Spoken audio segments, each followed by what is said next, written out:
Hello friends, how are you. आज हम लोग मॉड का एक बहुत ही धांसू प्रॉपर्टी को देखने वाले हैं। प्रॉपर्टी क्या है?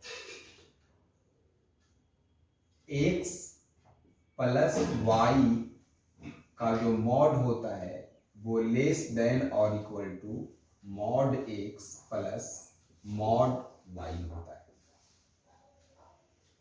और यहाँ पे आपको बताते चले कि इक्वल कब होता है। x प्लस वाई का जो मॉड है वो इक्वल होता है mod x plus mod y का। कब होता है? जब x into y greater than और इक्वल टू 0 होता है। तो इक्वलिटी कब होल्ड करता है वो मैंने आपको बता दिया। और अगर x into y less than 0 होगा, x इंटू वाई अगर लेस देन 0 होगा तो इक्वलिटी होल्ड नहीं करेगा। मतलब इस केस में x into y less than 0 हो जाता है। अब आपको बताएंगे कि इसका प्रूफ कैसे किया जाता है, कैसे इसको सोचा जाता है ना। इसके लिए बहुत आसान कॉन्सेप्ट है। हम लोग आते हैं बैक टू पवेलियन और जानते हैं। आप लोग को मालूम होगा कि मॉड x ग्रेटर देन और इक्वल टू x होता है। तो mod x greater than x कब होता है? जब x 0 से कम होता है। और mod x equal to x कब होता है?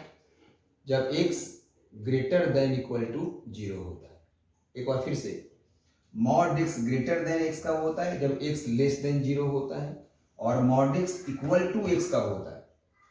जब x ग्रेटर देन और इक्वल टू 0 होता है। तो वैसे ही मॉड y भी क्या होगा? Greater than equal to x हो जाएगा, सॉरी y हो जाएगा।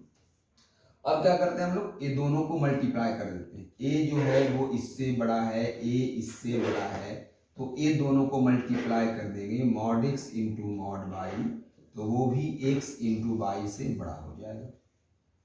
अब क्या करते हैं? दोनों तरफ हम लोग 2 को मल्टीप्लाई कर देते हैं, तो 2 into mod x into mod y 2x y से बड़ा हो गया। अब क्या करते हैं? दोनों तरफ x square plus y square हम लोग ऐड कर देते हैं। इधर भी ऐड कर दिया और राइट साइड में भी उतना ऐड कर दिया। राइट। अब क्या है? आपके पास एक प्रॉपर्टी है कि x का अगर स्क्वायर है बच्चों, तो मॉड x का भी उसको स्क्वायर कहा जाता है। तो यहां पे हम लोगों ने क्या लिख दिया?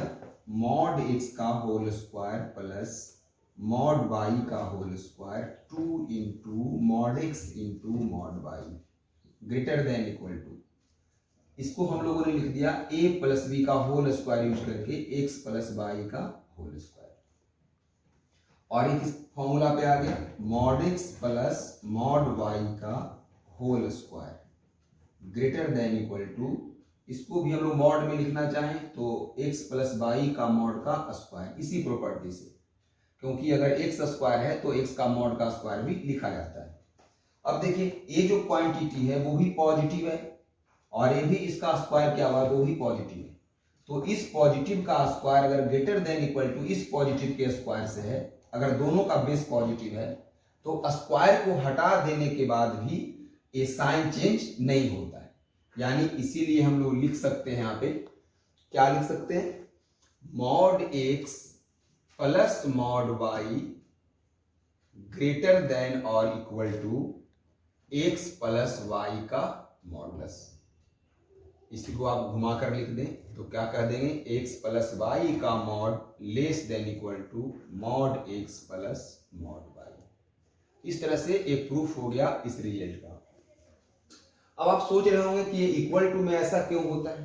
तो एक कॉमन सी बात है कि mod x equal to x कब होता है?